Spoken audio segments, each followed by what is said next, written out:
Todo orgulho disso que continua vivendo e trabalhando lá. Vamos lá, Antônio. Boa tarde, gente. Meu nome é Antônio Júnior. Eu sou formado em Artes Visuais pela Universidade Federal da Paraíba. Trabalho em diferentes linguagens das artes visuais: fotografia, pintura, escultura, gravura. Eu faço arte porque gosto. Olha pra mim, não. Faço arte porque gosto. Sempre gostei, desde pequeno, né? Trouxe para essa exposição dois fragmentos de duas séries. Uma série de esculturas onde a temática é a finitude humana e a relação da efemeridade da arte atual, né? E trouxe uma série de desenhos feitos com carimbo. Explique isso. Desenho feito com carimbo. Cada uma das figuras ali, para serem formadas e compostas, tem mais ou menos umas 10 mil carimbadas. Seria um trabalho de paciência e também uma crítica à questão da releitura, que alguns, assim, na academia a gente aprende a fazer a releitura e tudo, mas eu critico a releitura como sendo cópia. Então, o carimbo é a palavra cópia, no caso dos 3 desenhos ali. Estou gostando muito do Japão, respeito à educação, e é isso. Perguntas para o Antônio Júnior. Como que você recebeu o convite de vir ao Japão, de expor os seus trabalhos aqui? Certo. Eu recebi através da curadora, já de Matarazzo, e fiquei muito feliz. E fiquei muito feliz também em conhecer meus colegas artistas aqui, que eu não conhecia só Dolly, e uma turma boa de artistas. Mas você já tinha exposto nos Estados Unidos, ou não? Já expus nos Estados Unidos. Não, em outras galerias. Certo. Já tinha exposto em Miami. Já tenho assim em relação à exposição, já expus bastante fora do Brasil, né? Entendi. Perfeito. Obrigada. Alguma pergunta mais para Antônio? Qual a recepção nos Estados Unidos para o artista brasileiro? A primeira, eu nunca fui pessoalmente, eu mandei trabalhos, né? Mandei trabalhos. Nessa última agora, eu também não pude estar presente na abertura da exposição. Mas eu tenho contato com outros artistas de lá e eu acho que a arte contemporânea atualmente, no mundo todo, ela segue uma linguagem universal, né? Eu acho que um artista visual, por exemplo, ele é bem recebido em outros, apesar de concorrentes, né, dentro do mercado, mas normalmente é bem recebido em qualquer lugar. Eu tenho uma pergunta minha. A minha pergunta vai ser sempre a que vai encerrar a apresentação de cada um. Onde é que veio a ideia do carimbo, independente do fato de você estar preocupado com a releitura? Eu achei muito interessante isso, eu não sabia. Onde é que materializou isso? A minha forma de protestar contra a releitura é com o carimbo cópia. Onde é que surgiu essa coisa? Não, na verdade, surgiu, eu vou contar a história rapidamente. Um prédio do INSS, né, da Seguridade Social Brasileira, estava em reforma e um amigo meu era responsável pela reforma desse prédio. E ele me mostrou uma quantidade estúpida de carimbos antigos do INSS.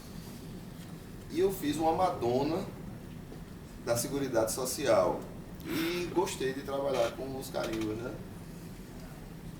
E a professora de desenho e a professora de pintura na época da faculdade insistia que eu trabalhasse com releitura, e eu digo, meu Deus, é uma coisa que foi repetida já milhões de vezes, e essa relação da repetição de uma imagem, da reprodução de uma imagem pela repetição do ato de carimbar.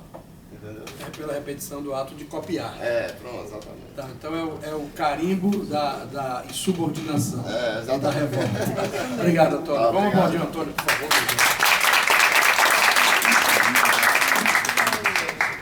Agora é a vez do paulista, fotógrafo, Carlos Martinez.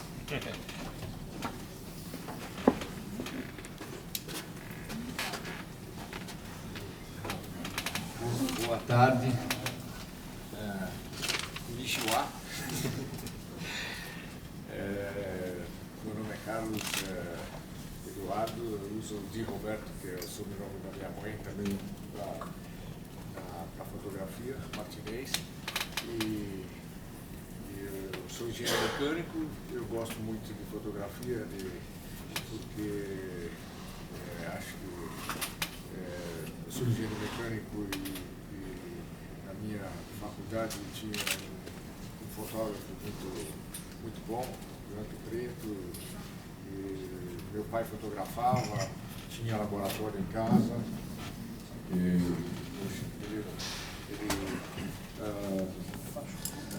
eu também fazia fotos, slides, gostava do processo.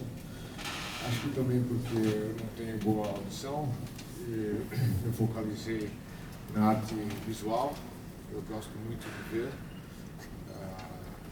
E eu acho que o Branco Preto, apesar de eu também tirar fotos coloridas, eu tiro fotos para um jornal em Miami, cotidiano de viagens. Eu sempre viajei em muitos lugares do mundo. Estou fora do Brasil há 25 anos. E, com dinheiro, sem dinheiro, eu sempre viajava com uma máquina fotográfica e tenho guardado até hoje. Um livro sobre a China, fotografia. E, basicamente, eu gosto muito de ver fotografia. Gosto muito da fotografia, do contraste de cores. Engraçado como... A gente escuta bem. Mas as nossas gargantas se vão. Alô? Eu prefiro ficar com esse está indo bem. Engraçado, às vezes, artista. Eu lido com artista há 41 anos. Artista na intimidade é fácil de se expressar. Quando bota ele na frente, dá para frente. Então você saiu bem. Perguntas para o Carlos. Eu tenho duas logo de cara, mas não quero fazer a minha, não. Alguém tem alguma pergunta para o Carlos Martinez? Dou-lhe uma. Hashimoto. Agora apareceu no duas de vez. Vai lá, Hashimoto, você. A arte marcial influencia alguma coisa ligada com a fotografia? Viajar ao mundo? A arte marcial. Ele não sabe. Você tocou no ponto que você não sabe. Vamos lá, explica aí. Bom, a arte marcial, sim, eu sou Karatê Yongan, da All Japan Federation. Eu vim lutar no Budokan pelo Brasil, disputar a Mundial da Karatê. Meu mestre está vivo, um japonês. E quando eu estava na escola, eles falavam que eu era japonês. Por quê? Porque você gosta de fotografia e de karatê. A arte marcial, sim, porque também nas viagens pelo Brasil, pelo mundo, sempre levava máquina, a disciplina, influenciou, acho, sim, por isso. Sua pergunta. Liga. Eu queria saber o que levou o senhor a escolher a fotografia e o karatê. Essas duas coisas, né? Que se existe uma Relacionadas relação. ao Japão, que o senhor vive hoje. O que levou você a escolher o karatê e a fotografia? No karatê, eu comecei karatê com 9 anos. Fotografia, acho que tinha 13 anos. Mas no karatê,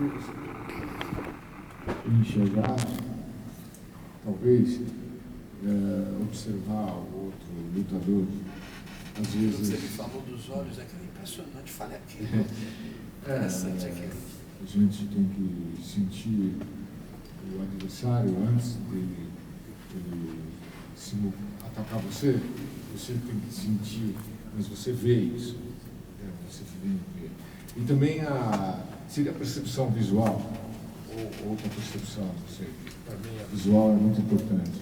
E enxergar. Quando vai dar um chute, faz assim. A gente sabe, você está na luta, né? Lá no Budokan. Você tem que ver um pouquinho assim. Né? Então, na fotografia tem que ser rápido. Né? Rápido, olhar rápido. Porque eu tiro fotografia de rua, né? Você tem que olhar bem, com dois olhos. Né? Um na lente e outro no assunto. Acho que pode ser. Eu não me lembro, karatê fotografia está dentro de mim, não me lembro como era sem os dois.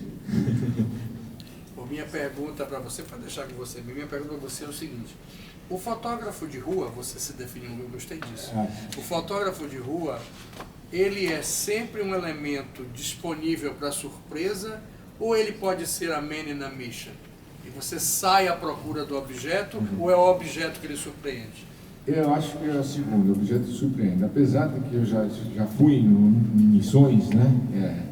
Man in a mission, né? Mas já me dei mal, porque eu estava na Bahia. Eu só lembro que eu sou paulista, tudo baiano ou carioca, ou paulista. Né? Eu estava na Bahia tirando fotografia de pessoas e tinha uma mulher muito bonita, mas eu não busco somente beleza plástica. Ela estava muito interessante e ela estava encostada na pedra, biquínis, né? Eu fui chegando com a máquina, chegando, de repente ele pôs a mão nas minhas costas assim, o namorado falou: "Você está tirando foto da minha nega?"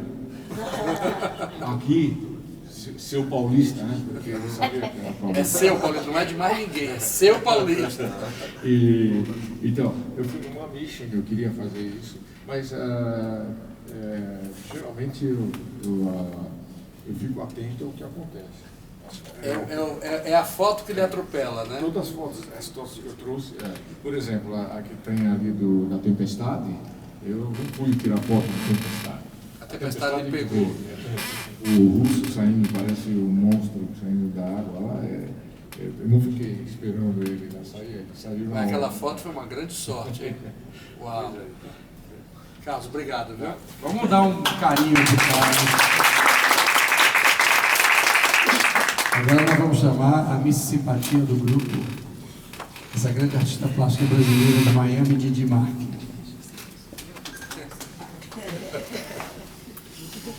Vamos lá, Didi. Boa tarde. A moça que descobriu os horizontes. Vamos lá. Fica à vontade. Boa tarde. Posso ir no banheiro rapidinho? Vocês se entendem com o Didi aqui? Quais são as perguntas? Eu vou falar uma coisa tão bonita, você não vai ficar. Então eu vou ficar. Pode ir, papai. Depois eu vou.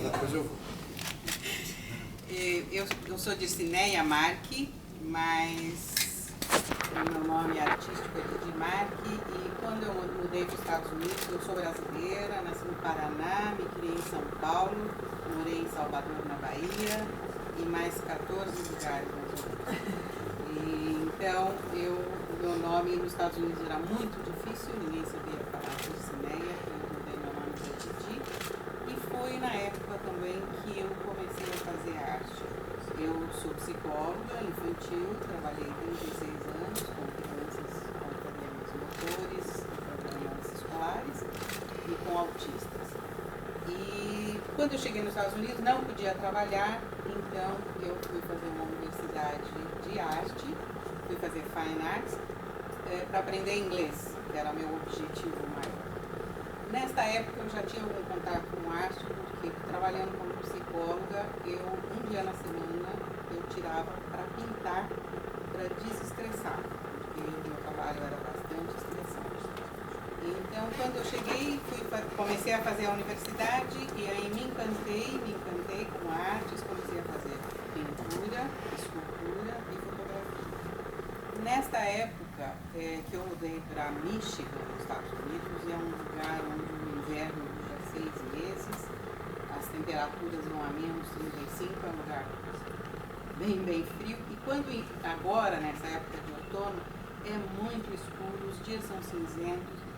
Então, uma forma, assim, para mim poder sentir que eu estava viva e que eu continuava existindo como brasileira, com todas as minhas cores, eu comecei a pintar, como vocês podem ver, meus horizontes, e foi uma forma de poder expressar o que eu tinha dentro de mim das cores e também vivenciar essas cores todos os dias.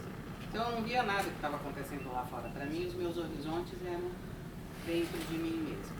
E eu também acredito que cada um tem um horizonte dentro de si mesmo, que cada horizonte é único, que cada pôr do sol é único, cada pessoa é única, cada sentimento que você tem naquele momento é único.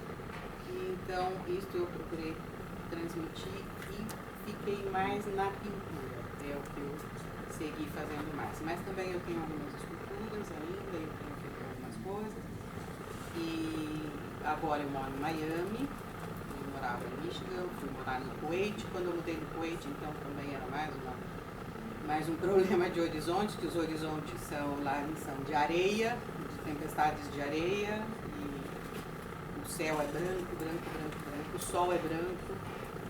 Então, para mim, assim, a minha pintura é uma sobrevivência. Eu quero viver as minhas cores do Brasil, eu quero ser brasileira, eu quero ser verde e amarelo, certo? Azul e branco. Então, isso é muito importante para mim. Estou muito contente de estar no Japão. Nasci numa cidade no Paraná, onde mais da metade da população era japonesa. Quando eu tinha 6, 7 anos, eu ia numa escolinha japonesa, eu comia bolinho de arroz com feijão, que eu adorava. Então, chegar aqui no Japão parece assim que eu cheguei lá, nas minhas origens, na minha cidade, com a minha amiga que se chamava Mitie, então, para mim, assim, é uma coisa do Japão, me encanta muitíssimo. Estou encantada. Perguntas? Qual a sua primeira impressão do horizonte do Japão? Olha, eu já tirei tiramos muitas fotos do entardecer, que nós estávamos em Odaiba. Lindíssimo, lindíssimo. E para mim o horizonte sempre é mais o pôr do sol, o nascer do sol. Inclusive o que eu penso assim, que eu vim para a terra do sol nascente com os meus sóis poentes. E a minha impressão, olha, eu gostei muitíssimo de tudo que eu vi. Apesar assim, de quando você vê todos esses edifícios, que como São Paulo, né? Que pode parecer uma poluição, mas não é. Eu acho que assim, são prédios diferentes. Eu gostei muitíssimo desses horizontes, desse céu, do mar, das marinas, os barcos todos, e o trem que nos impressiona muito, uma trama muito grande. Então a gente pode esperar alguns quadros inspirados no Japão. Com certeza, eu já tirei bastante fotos para ficar. Eu tenho na minha memória e na memória da minha máquina. Alguma vez, ou de alguma forma, o seu trabalho como psicóloga, no trato com os seus pacientes, os problemas dos seus pacientes, alguma vez influenciou na sua forma de pintura?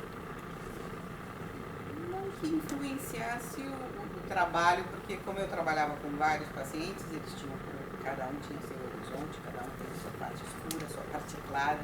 Então, não que influenciasse um paciente me influenciava, mas realmente assim, era muito importante para mim pintar, relaxar, para poder dar o melhor de mim no momento que eu estivesse trabalhando com os pacientes. Eu atendia às 7 horas da manhã, tinha o mesmo direito de me receber bem disponível com os 7 da noite. Então eu tinha que estar muito relaxada e a pintura me ajudava muito a fazer isso. Você nunca utilizou a pintura como uma forma de terapia para algum paciente seu? Sempre. Eu utilizava muito. E as crianças, quando conseguiam se colocar nos desenhos e nas pinturas, elas evoluíam muito, elas melhoravam muito, porque é uma forma de se conhecer, uma forma de se expor. Não sei se te respondi bem. Obrigada. Mais alguma pergunta para a Didi? A minha pergunta dela está preparada há muito tempo. Desde que eu lhe conheci, eu notei assim esse orgulho, essa coisa que você falou aqui, que foi tão bonito. Às vezes vocês a maioria das pessoas aqui me conhece, tá? Eu tenho essa coisa ácida em relação ao Brasil, mas isso não tem nada a ver com o amor. Aliás, acho até que é uma demonstração profunda de amor na revolta, né? Aquele amor e ódio. Total. Mas por que você acha que são as cores do horizonte que lhe fazem se aproximar tanto dessa coisa brasileira? As coisas do horizonte é amarelo, do sol, azul do céu, o branco das nuvens, certo? E o verde, que sempre quando você tem um horizonte, você tem ou o verde do mar, o azul do mar, o verde da floresta. Mas os seus horizontes são mais campestres ou são mais marinhos? Eles podem ser marinhos ou podem ser campestres. Hoje em dia eu moro na praia, então eu acredito que eu tenho agora um pouco mais de influência da praia. Quando eu tive mais no Kuwait, que eu tinha mais a influência da areia, eu tinha uma pintura um pouco mais cinzenta, areia, certo? Então eu acho que influencia de certa maneira, influencia. Eu estou indo trabalhar de manhã, eu passo em cima de duas pontes enormes e vejo aquele céu maravilhoso. Aquilo ficou para mim. E a minha pintura, ela é abstrata, expressionista. Então, quando eu estou pintando, eu não tenho um plano de pintura. Eu vou pondo a tinta, eu trabalho na parede, eu ponho a tela na parede, eu não trabalho com ela esticada. Eu ponho a tela na parede, eu vou pondo as tintas, as camadas de tinta e vou escorrendo com água ou com uma mídia e vou fazendo as cores se misturarem por elas mesmas. Quando eu gosto de como elas se misturam, eu termino o meu trabalho. Eu não vou fazer duas perguntas com você, senão a oposição vai me criticar, porque eu fiz duas perguntas para você. Mas eu tenho outra pergunta para você. Ninguém vai criticar, eu tenho que pirraçar. Eu tive a oportunidade de ir na casa de Didi e vi uma coisa e fiquei deslumbrado. Perguntei para ela, vem cá, por que você não vai levar suas esculturas? Que são magníficas, que são obras espetaculares. Eu digo, mas por que você... aí explica por que as esculturas não estão na linha de frente do seu trabalho. Bom, para trazer é muito difícil, porque minhas esculturas pesam 20 quilos, 30 quilos, a pedra pesa mais 30 quilos, então é muito difícil. E como eu mudei muito, não sei se é essa explicação que você quer aqui, eu mudei muito. Você pinta muito mais do que você esculpe, exatamente. Porque eu tive que parar, porque para fazer escultura eu preciso de estar muito mais bem estabelecida. Eu começo a fazer alguma coisa e eu tenho que ter essa coisa aí sempre. Eu completo, eu tiro, eu ponho, eu faço de novo, desmancho tudo, começo tudo de novo. Então tem que ficar aí, é barro.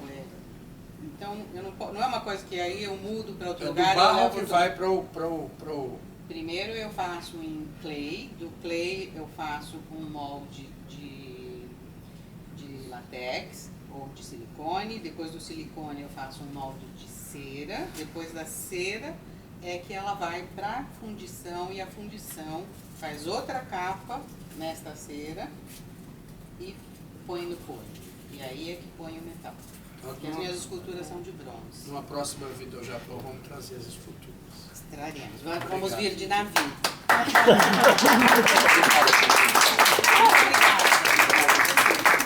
Obrigada. Outra grande dama das artes brasileiras nos Estados Unidos, Ivonete Leite.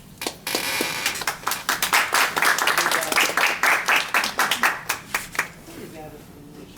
Mas é verdade, eles me conhecem, sabem que eu não minto. 34 anos de vida nos Estados Unidos, uma executiva que só sentia muita falta da arte. E para onde que eu iria? Eu iria para aquilo que eu fazia com muito prazer, com muito amor, que era quando eu saía de férias, viajar, e a minha máquina junto comigo, minha câmera comigo.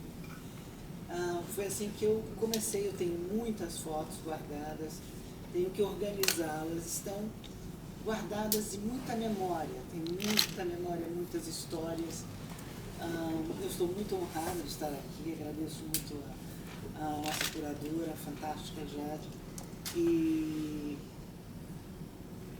o que eu quero é melhorar sempre. E esse é o meu gol, essa é a minha vontade de continuar a desenvolver o que eu tenho de emoção, de intuição para o que eu gosto, o que eu amo, que é a fotografia. Sempre a minha fotografia, só não tive aquele tempo de ser uma estudante de arte de fotografia. Eu não tive. Eu trabalhava no Citibank de 8 às 10 da noite. E só o tempo que eu tinha era o fim de semana, era sair nas férias, uma semana, 2 semanas. Agora eu moro em Key Biscayne. Em Key Biscayne tem aquele mar, que ela também, as pontes, o pôr do sol. Você começa a olhar uns outros com outros olhos. Então a câmera para mim é a minha memória, que está guardada no passado com muito material que eu tenho que abrir e me dedicar e trabalhar com eles, e os projetos novos, que eu espero que continuamos sempre com um projeto à frente. Perguntas para a Ivonete? Eu acredito que o Japão ele tem uma certa magia para quem trabalha com fotografia. E tem. O que significa para o fotógrafo estar no Japão? O Japão eu tenho muita história com o Japão, porque eu conheci muito executivo japonês que eu chefiava a mesa do Brasil no Citibank e tinha a mesa do Japão. Então eu sempre tive contato, por muitos anos eu tive contato com o pessoal da mesa do Japão e com os executivos do Japão que chegavam. Então eu sempre tive aquela curiosidade, a história, eu sempre gostei muito de história. Então, ou seja, assim, leituras. Eu era jovem, eu assisti todos os filmes do Kurosawa, num cinema no Rio de Janeiro chamado Paysandu. Quem se lembra? Quem se lembra? Cantado em várias músicas. Cantado em várias músicas. É lá que você via todos os filmes franceses, os italianos, os Fellinis, os Kurosawas. Então, cinema e fotografia. Se eu juntar, nunca pude fazer cinema, mas posso fazer fotografia. A história do cinema, e aquilo, o Rio de Janeiro, naquele período em que você não tinha muita opção de filmes estrangeiros, ou cinemas que passassem filmes estrangeiros, Paysandu era a minha casa. Paysandu era a minha casa. E então, o tema Japão, para mim, está muito ligado à história. Aquilo que você tem, que ele estava falando. Eu li Musashi, eu tenho livros de literatura, eu não me lembro todos os nomes japoneses. Ele te ajuda. É com muito carinho. Eu estou muito feliz de estar aqui. Além do que, muitos amigos e clientes japoneses. Então, é o tempo que eu passei com pessoas do Japão, me deixar muito respeito pela cultura, pela educação, E eu estou tão feliz, estou muito feliz. Primeira vez e espero voltar outras vezes. Alguma pergunta para a Ivonete, outra? Entre o trabalho de executivo e a arte, o que te preenche mais? Olha, eu precisei trabalhar e trabalhar muito. Eu acho que agora eu me dedico, eu tenho horas, às vezes eu passo 8 horas no computador olhando, procurando fotos antigas. Tenho um projeto para recuperar fotos de países, porque eu passei a ser um travel photographer. Então eu tenho que recuperar fotos que eu fiz em viagens dos anos 70. Então é um projeto que eu tenho. Como é que eu vou recuperá-las? Eu estou procurando, vou ter que recuperar, porque eu tenho muita coisa e eu quero ver o que é bom daquilo que eu tenho lá. Então, para mim, a câmera é a minha memória. Quer dizer, você vê, os seus olhos veem, você registra, mas a câmera vai me manter aquilo que eu fiz 35 anos atrás, vai me voltar, vai me trazer de novo todo aquele histórico que está lá atrás. Mas essa experiência, eu acho que foi isso que ele perguntou, a experiência que você está tendo como artista, essa é uma pergunta muito difícil que ele fez. Essa é pergunta miserável. Porque essa pergunta chama a psicóloga aqui do lado, entendeu? Não, mas eu não vou deixar, que eu sou espírito de porco, entendeu? E eu gostei da pergunta dele.